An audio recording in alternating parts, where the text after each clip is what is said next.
même de nombreux blessés. On parle de 8 morts, mais peut-être beaucoup plus. Olivier, ce qui explique peut-être les premiers témoignages où on parle d'une vitesse excessive du train lorsque ce train il passait plutôt vite à cet endroit-là. Maintenant, les raisons du déraillement restent à préciser, à établir. C'est vrai qu'il s'est couché sur le côté gauche et le choc a été extrêmement violent. On rappelle sur ce que nous disait tout à l'heure M. Safran sur l'organisation des secours. Le seul bon côté des choses, c'est que ça se passe en région parisienne, où il y a beaucoup d'hôpitaux à proximité, hôpital d'Evry, et puis les sapeurs-pompiers, donc les sapeurs-pompiers, la brigade des sapeurs-pompiers de Paris, la BSPP, et en région parisienne, en tout cas dans la grande Couronne, 91, des pompiers professionnels. Ça veut dire que, comme le disait M. Safran tout à l'heure, les pompiers de Paris peuvent arriver très vite. C'est sans doute ce qui est en train de se passer. C'est-à-dire qu'on a dû appeler les renforts des pompiers de Paris, donc il va y avoir très rapidement comme M. Safran le disait aussi tout à l'heure, auquel on est entre guillemets habitué à l'entraînement.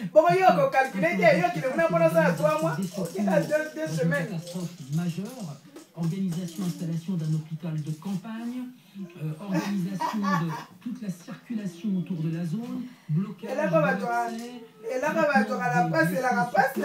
évacuation des blessés. Alors nous sommes avec le vice-président de la Fédération. Qu'est-ce qui s'est arrivé? Le train là, il a bien foncé après ça. Bonsoir monsieur, merci d'être avec nous en direct pour cette édition spéciale. Avez-vous plus d'informations à nous faire partager? Oui, bonsoir. Alors, tout d'abord, non, je ne suis pas le vice-président, je suis membre de l'association d'urgence Ligne Paris-Orléans-Limoges-Toulouse. Écoutez, tout d'abord, moi je suis très surpris de ce qui se passe là, parce que on a sur cette ligne-là, en fait, on demande à ce qu'elle soit modernisée, mais en fait, les performances, elles sont plutôt bonnes entre Paris et Vierzon. Nous avons été des Vierzon et on savait que c'est assez surprenant d'apprendre qu'il y a un accident à ce niveau-là et on n'a pas du tout l'info en fait sur les réseaux. Vous connaissez ces lignes nombreux d'ailleurs à cette heure-ci qui transportent beaucoup de monde. On parle de 350 passagers pour ce train-là précisément. Oui, alors c'est une ligne qui est très fréquentée puisque c'est une des 3 radiales nationales et c'est la plus longue des lignes classiques de France. Effectivement, il y a souvent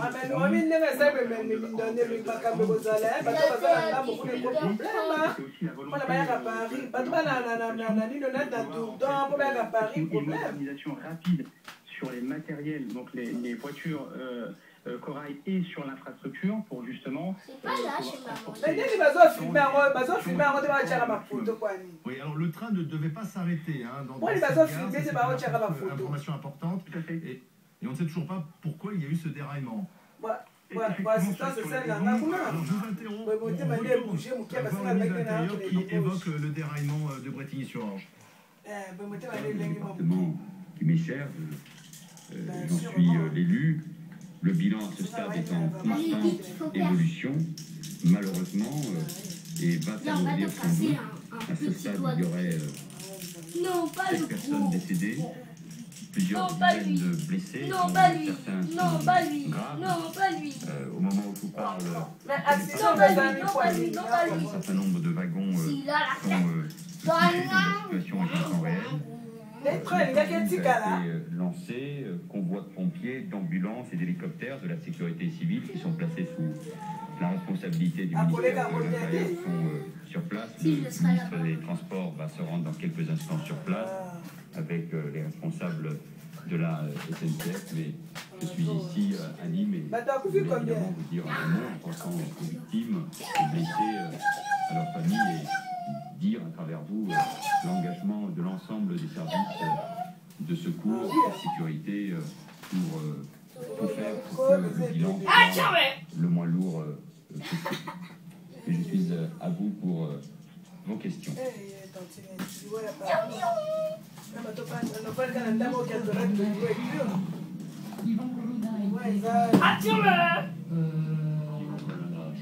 Voilà, donc le ministre de l'Intérieur qui donne quelques précision concernant le bilan. Il parle donc de 7 personnes décédées dans le déraillement de ce train intercité qui a déraillé, rappelons-le, à Brétigny-sur-Orge, en l'Essonne. 7 personnes décédées, plusieurs dizaines de blessés. Sur place, donc le plan rouge déployé. Les hélicoptères, les ambulances. Le blocage de tout secteur, hein. Interdiction d'accès, pour les véhicules de secours pour venir jusque sur le site, faciliter ensuite pour les véhicules du SAMU de repartir pour emmener les blessés. Organisation sur place, puisqu'on l'a dit, hein, il y a des risques d'électrocution, donc ça veut dire qu'il faut couper l'électricité dans toute la zone, mais pour traiter les blessés, il faut du matériel électrique. Qui était dans ce soir pour cette édition spéciale. On va essayer de comprendre ce qui s'est passé avec vous. Bonsoir Laurent. Vous étiez où précisément dans le train? À l'avant de dans la première voiture, juste derrière la locomotive. Donc, des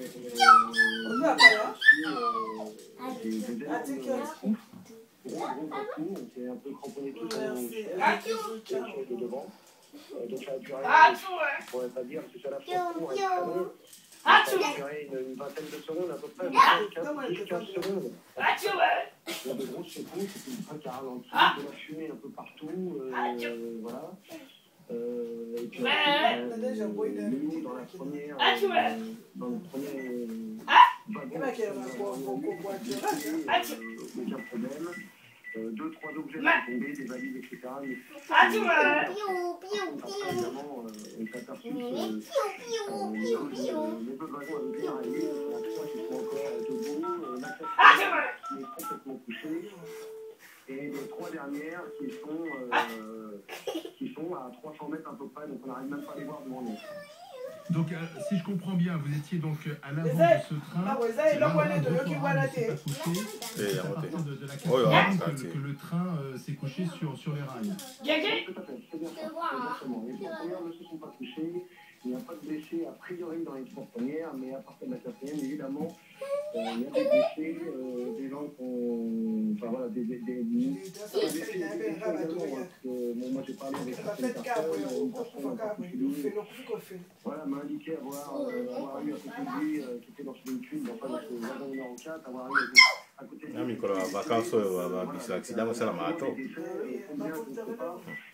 Il y a beaucoup de blessés, beaucoup de personnes en sang, etc., qui sont pas loin de moi.